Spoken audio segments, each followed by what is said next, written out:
만약 오늘 밤 당신이 이 세상을 떠난다면 천국에 갈 수 있다고 확신하시나요? 천국 문 앞에서 하나님께서 너가 왜 천국에 들어와야 하니? 질문하신다면 당신은 무엇이라 대답하시겠습니까? 이 질문은 단순한 종교적인 호기심이 아니라 영원한 생명과 직결된 질문입니다. 그리고 이 질문에 대한 정답은 오직 성경 안에 있습니다. 성경은 말합니다. 하나님의 은사는 그리스도 예수 우리 주 안에 있는 영생이니라. 예, 천국은 우리가 노력해서 얻는 보상이 아니라 하나님께서 거저주시는 선물입니다. 사실 우리가 살면서 생명에 필요한 밝은 햇빛, 공기, 물 등은 다 선물로 거저받았습니다. 이와 같이 천국도 하나님이 우리에게 값없이 선물로 주신다는 것입니다. 그렇다면 왜 하나님은 천국을 선물로 주셔야만 할까요? 성경은 이렇게 말합니다. 모든 사람이 죄를 범하였음에 하나님의 영광에 이르지 못하더니 우리 모두가 죄인이기 때문입니다. 흔히 죄라고 하면 살인이나 도둑질 같은 큰 잘못을 떠올리지만 성경은 마음속의 교만, 미움, 거짓말, 욕심도 모두 죄라고 말합니다. 즉 성경이 말하는 죄란 하지 말아야 할 일을 하는 것, 해야 할 일을 하지 않는 것, 마음속에 품고 있는 생각이나 말로도 짓게 됩니다. 한번 생각해봅시다. 하루에 단 3번만 죄를 짓는다고 가정해도 1년이면 1000번, 평생이면 약 9만 번이 넘습니다. 9만 번 이상의 죄를 지은 사람이 형사법정에 선다면 무죄 판결을 받을 수 있을까요? 없겠지요? 이 세상에서 자신은 죄인이 아니라고 주장할 수 있는 사람은 단 한 사람도 없습니다. 만약 우리가 우리의 선행으로 천국에 가길 원한다면 성경은 그 기준을 이렇게 말씀합니다. 하늘에 계신 너희 아버지의 온전하심과 같이 너희도 온전하라. 하나님의 기준은 온전하라는 것이에요. 그러나 이 세상에 하나님의 기준에 도달할 수 있는 사람은 단 한 사람도 없어요. 예를 들어 6개의 계란 중 5개는 신선해도 하나가 썩었다면 그 요리는 버려집니다. 우리의 인생에 아무리 선한 면이 많더라도 죄가 조금이라도 있다면 거룩하신 하나님 앞에 설 수 없습니다. 이제 왜 우리가 자신의 선행으로 천국에 들어갈 수 없는지 그 이유를 아시겠지요? 성경은 이렇게 말씀합니다. 하나님은 사랑이시라. 하나님은 우리를 벌하시기를 원치 않으십니다. 하지만 동시에 성경은 말씀합니다. 죄를 결코 면제하지 아니하고 보응하리라. 하나님은 공의로우신 분이시기에 죄를 그냥 덮고 넘어가실 수 없습니다. 생각해보세요. 어떤 강도가 은행을 털고 나서 미안합니다. 앞으로는 안 그러겠습니다. 라고 말했을 때 판사가 그 강도를 그냥 풀어준다면 그를 공의로운 판사라고 할 수는 없겠지요. 이 세상의 판사도 법의 기준 때문에 범법자를 벌해야 한다면 하물며 의로우시고 거룩하신 하나님은 얼마나 더 우리 죄를 벌하셔야만 할까요? 하나님은 자비로우셔서 우리를 벌하시는 것을 원치 않으시지만 또한 공의로우시기 때문에 반드시 벌하셔야만 하는 이 문제를 예수 그리스도 안에서 해결하셨습니다. 예수 그리스도는 무한하신 참 하나님이신 동시에 참 인간이십니다. 성경을 보면 태초에 말씀이 계시니라. 이 말씀이 하나님과 함께 계셨으니 이 말씀은 곧 하나님이시니라. 말씀이 육신이 되어 우리 가운데 거하시마에 우리가 그의 영광을 보니 아버지의 독생자의 영광이요 은혜와 진리가 충만하더라. 이렇게 예수님을 증거하고 있습니다. 그렇다면 예수님이 이 땅에 오셔서 하신 일은 무엇일까요?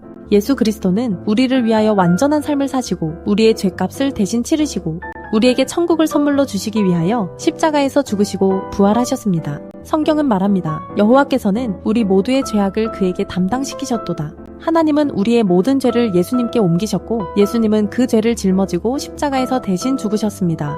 예수님은 십자가 위에서 마지막으로 이렇게 외치셨습니다. 다 이루었다. 헬라어로는 테텔레스타이.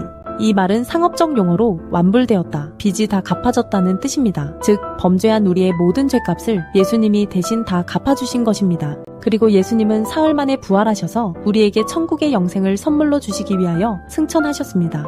그렇다면 이 놀라운 선물을 어떻게 받을 수 있을까요? 믿음은 천국 문을 여는 열쇠입니다. 성경은 말합니다. 주 예수를 믿으라. 그리하면 너와 내 집이 구원을 받으리라. 하지만 사람들은 때때로 구원받지 못하는 믿음을 가지고 있으면서도 구원받았다고 착각하곤 합니다. 예를 들어 어떤 사람은 예수님을 역사적 인물로 믿습니다. 세종대왕이나 이순신 장군처럼 말이죠. 이런 믿음은 예수님이 이 땅에 오셨다는 사실은 인정하지만 지금도 살아계셔서 나의 죄를 용서하시고 내 삶을 이끄신다는 신뢰는 없습니다. 이런 믿음은 귀신들도 있습니다. 네가 하나님은 한 분이신 줄을 믿느냐? 잘하는도다. 귀신들도 믿고 떠느니라. 야고보서 2장 19절 말씀. 귀신들도 예수님을 알고 믿었지만 구원받지 못했습니다. 단순한 지식적 동의는 구원 얻는 믿음이 아닙니다. 어떤 사람은 일시적이고 현세적인 문제를 위해 예수님을 믿습니다. 예를 들어 건강이 나쁘거나 자녀 문제가 생겼을 때 잠시 기도하고 예수님을 찾습니다. 하지만 문제가 해결되면 다시 돌아섭니다. 이러한 일시적 현세적 믿음은 구원받는 믿음이 아닙니다. 그렇다면 진짜 믿음은 무엇일까요? 오직 예수 그리스도만을 나의 구원자로 신뢰하는 것입니다.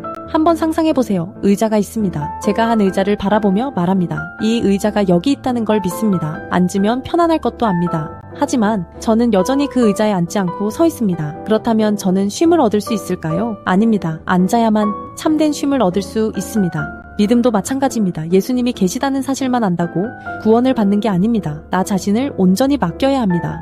즉, 믿는다는 것은 신뢰의 대상을 옮긴다는 뜻이며 또한 부활하여 살아계신 예수님을 구원자, 구세주, 주인으로 영접하겠다는 뜻입니다. 끝으로 우리의 삶의 방향을 돌이키기로 결단하고 회개하겠다는 뜻입니다. 이제 당신은 이 복음을 이해하셨습니다. 그렇다면 지금 이 선물을 받고 싶으신가요? 예수님을 나의 구주, 나의 주인으로 영접하시겠습니까?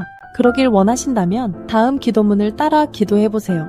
주 예수님, 저는 죄인입니다. 저는 지금까지 제 자신을 의지해 살았습니다. 지금 이 시간 회개합니다. 용서해 주세요. 예수님께서 저의 죄 때문에 십자가에서 죽으시고 부활하셨음을 믿습니다. 이 시간 제 마음의 문을 엽니다. 저의 구원자와 삶의 주인이 되어주세요. 하나님 앞에 설 때까지 저의 삶을 인도해 주세요. 예수님의 이름으로 기도합니다. 아멘. 성경은 약속합니다. 진실로 진실로 너희에게 이르노니 믿는 자는 영생을 가졌나니. 예수님을 믿고 영접하셨다면 이제는 하나님의 자녀로서 자라가야 합니다. 구원은 끝이 아니라 시작입니다. 그렇다면 어떻게 신앙이 성장할 수 있을까요? 성경은 신앙이 자라는 데 도움이 되는 5가지 은혜의 방편을 소개합니다. 1. 하루에 단 10분이라도 말씀을 꾸준히 읽으세요. 요한복음 말씀을 추천합니다. 이 기도, 하나님과 나누는 대화입니다. 하나님과 인격적인 관계를 맺게 됩니다. 그분은 우리의 기도를 들으시고 응답하십니다. 3. 주일마다 예배 드리는 것은 하나님의 은혜에 감사하고 내 삶의 주인이 하나님이심을 고백하는 시간입니다. 4. 함께 예배하고 함께 나누고 함께 자라는 공동체, 바로 교회가 필요합니다. 5. 전도, 내가 받은 이 놀라운 구원의 소식을 아직 알지 못하는 누군가에게 전해보세요. 하나님 나라의 기쁨이 함께할 것입니다. 이 5가지를 기억하세요. 말씀, 기도, 예배, 교제, 전도. 당신의 신앙은 반드시 자라나고 하나님은 당신을 통해 더 큰 일을 이루실 것입니다. 반드시 가까운 건강한 교회에 출석하세요. 하나님은 우리를 공동체 안에서 자라가게 하십니다. 초코 쿠키보다 달콤한 하나님 말씀, 구독과 좋아요 꾹